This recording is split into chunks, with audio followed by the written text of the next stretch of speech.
Ser podcast. En La Ventana acontece, que no es poco. Un relato personal de la historia, con Nieves con Costrina. Cadena Ser.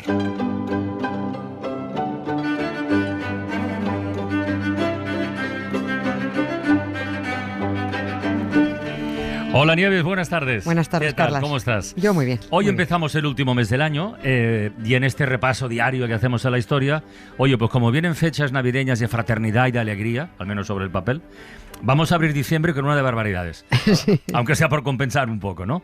De la larga lista de atrocidades que podemos cometer los seres humanos, la decapitación, lo de cortar la cabeza a alguien, bueno, eso no está mal. Yo creo que no está mal. Bueno, no está mal. Quiero decir explica eso. Vale. Pero, ya coger esa cabeza y exhibirla en público para acojonar al personal, ostras, eso ya es de una categoría incluso superior. Vale, pues eso es lo que hicieron los españoles con algunos líderes independentistas mexicanos que luego han pasado a la historia como héroes, claro. Bueno, como mártires, yo diría, pero en fin, como héroes. Mártires, como sí, héroes, sí. sí.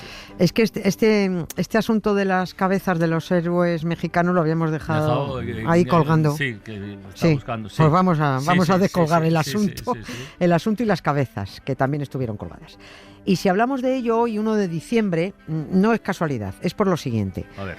Desde 1924 y hasta el año pasado, o sea, justo se cumplían 100 años, todos los presidentes de México hacían su toma de protesta, que a muchos les sonará raro esto de protestar, raro, pero ahora sí. lo explicamos.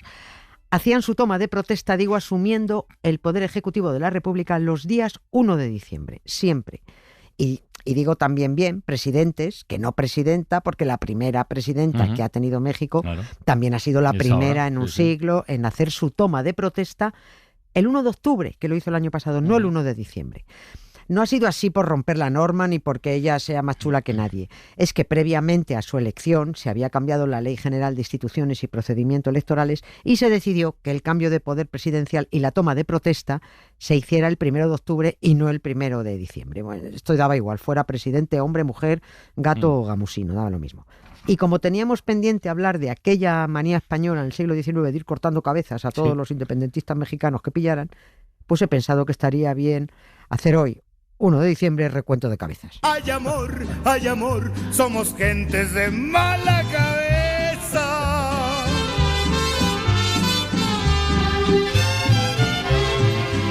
Si nos diéramos vida por vida y la vida nos diera un reproche, buscaríamos el sol sin envidia para hallar la ternura en la noche.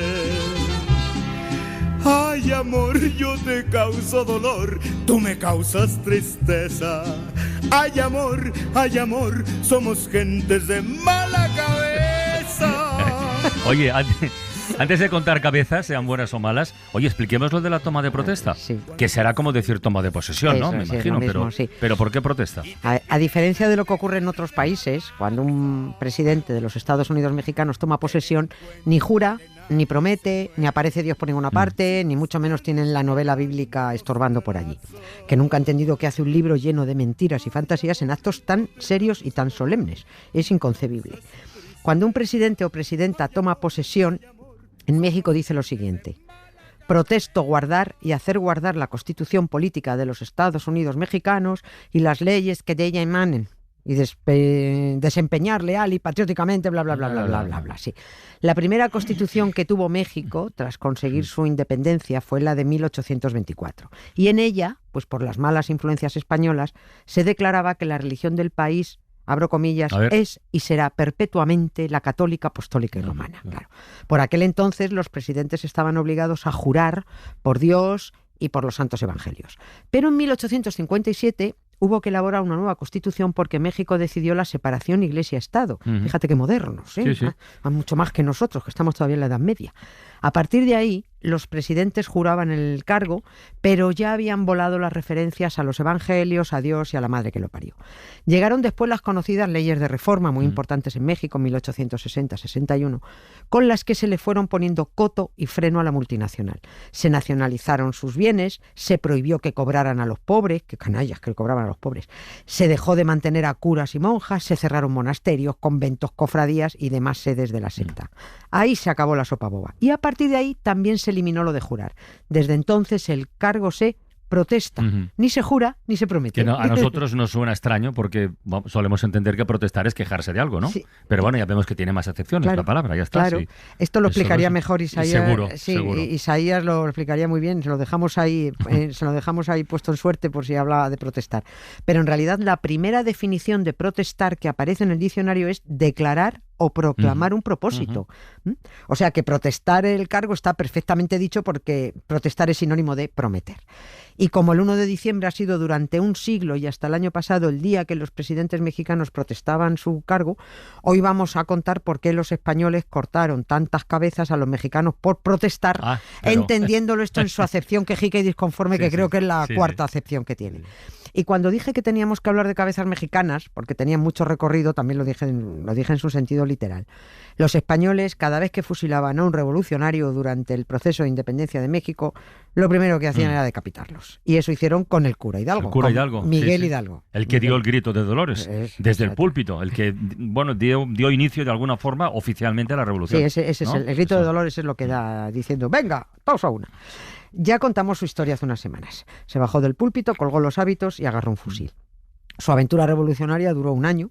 Los españoles lo trincaron y lo fusilaron en la ciudad de Chihuahua, que mira que en este caso no tengo claro qué fue antes, si el perro malas pulgas o la ciudad.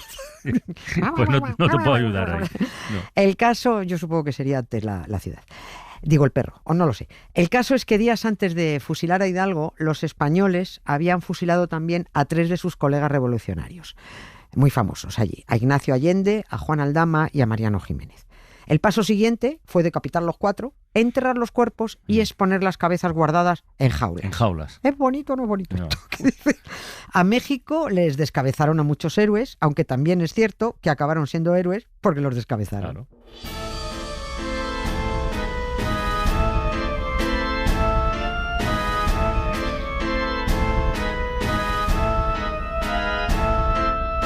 Me remito a lo que ha dicho al comienzo, ¿no? Que lo de exponer las cabezas se entiende que era para intimidar, ¿no? Para que supieran lo que les esperaba a los independentistas y si porfiaban en el empeño, exactamente. ¿No? A ver, no es que los españoles inventaran el método, pero sí, lo de cortar cabezas y exponerlas, la verdad es que era vistoso y efectivo. Es un mensaje. Sí, pero es colorista, es sobre todo colorista.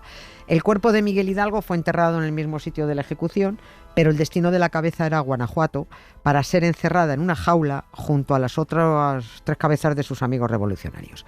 Pero antes de esto, las cabezas tuvieron su particular periplo. A ver. Fueron conservadas en sal para que aguantaran un peregrinaje por Chihuahua, Zacatecas, Lagos, León y Guadalajara. Se trataba de que todos las vieran, bueno, pues para que potenciales revoltosos supieran lo que les esperaba si protestaban. Meses después, las cabezas viajeras fueron colgadas, cada una en su jaula, de las 4 esquinitas de la Alhóndiga de Granaditas.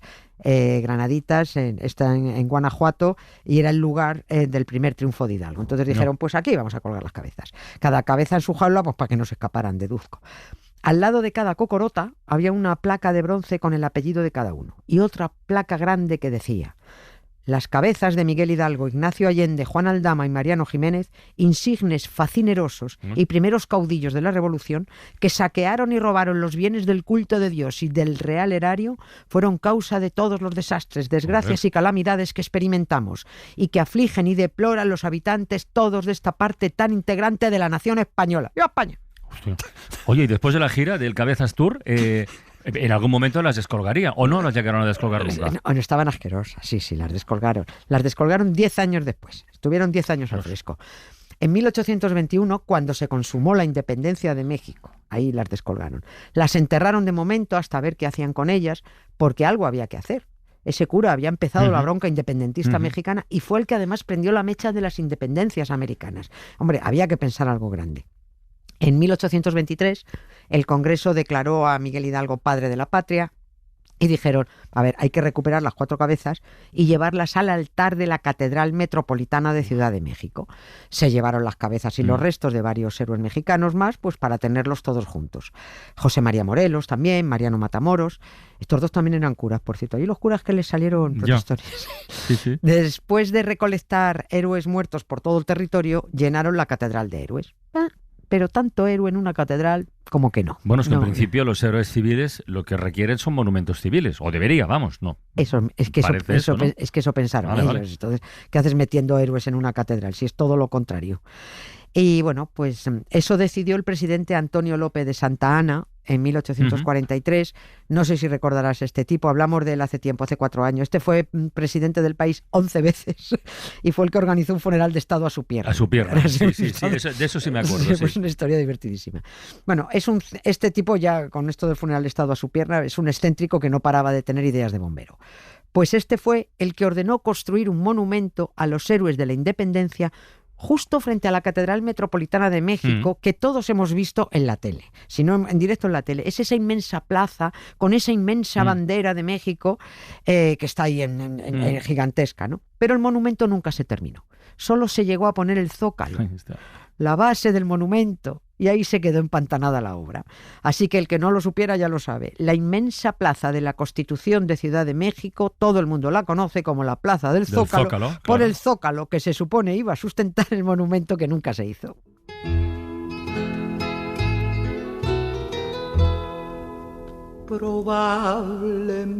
Probablemente ya de mí te has olvidado y sin embargo yo te seguiré esperando.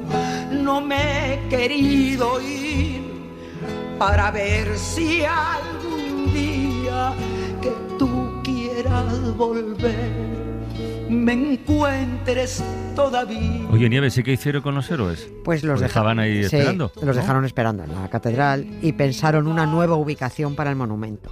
Todo el que haya ido a Ciudad de México, en otra gran plaza, en México todo muy grande, pues en una gran plaza habrá visto seguro un pedazo de columna gigantesca con un ángel muy dorado arriba del todo, que lleva el ángel una corona de laurel en una mano. Bueno, pues esa es la columna de la independencia, a la que nadie llama columna de la independencia porque todos la llaman El ángel. Las autoridades se empeñan en poner nombres a las cosas, claro, y luego la gente va a su bola. En 1925 trasladaron allí a los héroes.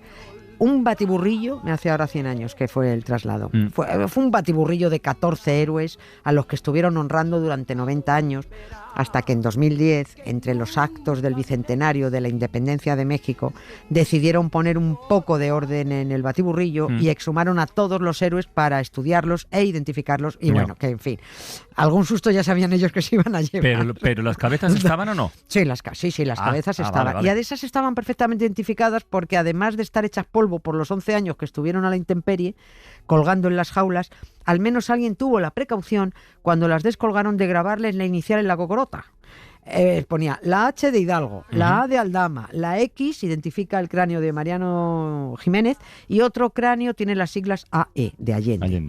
El resto de los huesos, tal y como escribió un cronista en 1925, están colocados en la más admirable y fraternal confusión. Qué buena frase. Sí. Qué buena frase. Sí, que bueno, es una bonita manera de decir que el desbarajuste era monumental. De entrada, los huesos atribuidos al admirado héroe Mariano Matamoros han resultado ser de una chica, de una mujer. Ostras. Bueno, lo malo es que los de otro prócer de la patria han resultado ser de un venado, que esto ya es peor. Probablemente estoy pidiendo demasiado. Se me olvidaba que ya habíamos terminado. Refugiémonos en el valor del simbolismo. Y no vayamos a Qué más. buena frase también. Y no, ahí está. Mañana más Nieves. No, mañana no. Ni mañana ni el pasa. miércoles. Ni porque mañana hay ni pasa. fútbol. Fútbol. 2 días seguidos de fútbol entre semana. Nada, qué bien os lo vais a pasar. No, te veo entusiasmada. Pero el jueves 4 volvemos. Ahí estaremos. Con Acontece que no es poco. Venga, un beso. Gracias. Para no perderte ningún episodio, síguenos en la aplicación o la web de la SER, Podium Podcast o tu plataforma de audio favorita.